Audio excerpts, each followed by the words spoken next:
بسم اللہ الرحمن الرحیم۔ میرے عزیز بھائی بہنوں اور بیٹیوں، میں روزانہ آپ کو چند باتیں جناب رسول اللہ صلی اللہ علیہ وسلم کی سنا رہا ہوں۔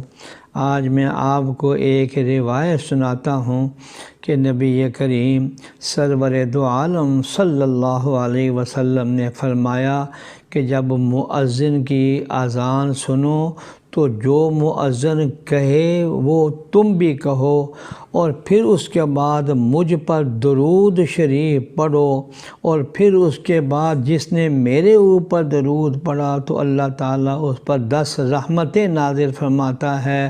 پھر تم میرے لیے وسیلہ کی دعا کرو۔ وسیلہ جنت کے اندر ایک اعلیٰ درجے کا مقام ہے جو اللہ کے بندوں میں سے ایک ہی بندے کی شان کے لائق ہے، اور حضور صلی اللہ علیہ وسلم فرماتے ہیں مجھے امید ہے کہ وہ میں ہوں گا، پس جو میرے لیے وسیلے کا سوال کرے گا تو اس کے لیے میری شفاعت واجب ہو جائے گی۔ وجبت لہ شفاعہ، یہ مسلم شریف کی روایت ہے۔ تو اس سے پتہ یہ چلا کہ جو آدمی اذان کے بعد والی دعا کرے گا تو پھر یقین کر لے کہ اس کا خاتمہ ایمان پر ہوگا، اس لیے کہ حضرت صلی اللہ علیہ وسلم وعدہ فرما رہے ہیں کہ میرے ذمے اس کی شفاعت واجب ہو گئی ہے، اور شفاعت جو ہوگی تو وہ پھر صرف اور صرف مسلمان کی ہوگی۔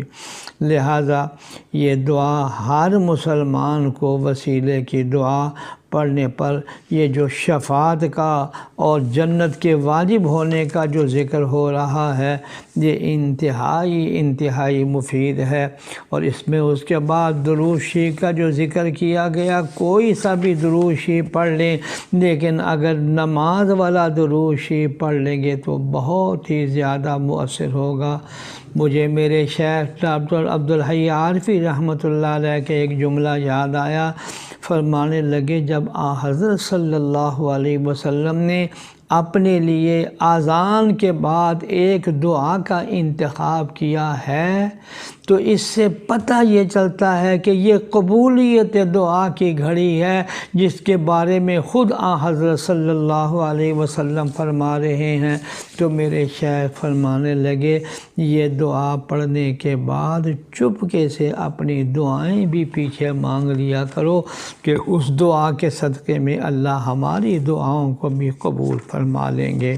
یا اللہ ہمیں حضرت صلی اللہ علیہ وسلم کے ایک ایک ارشاد پر عمل کرنے کی توفیق عطا فرما۔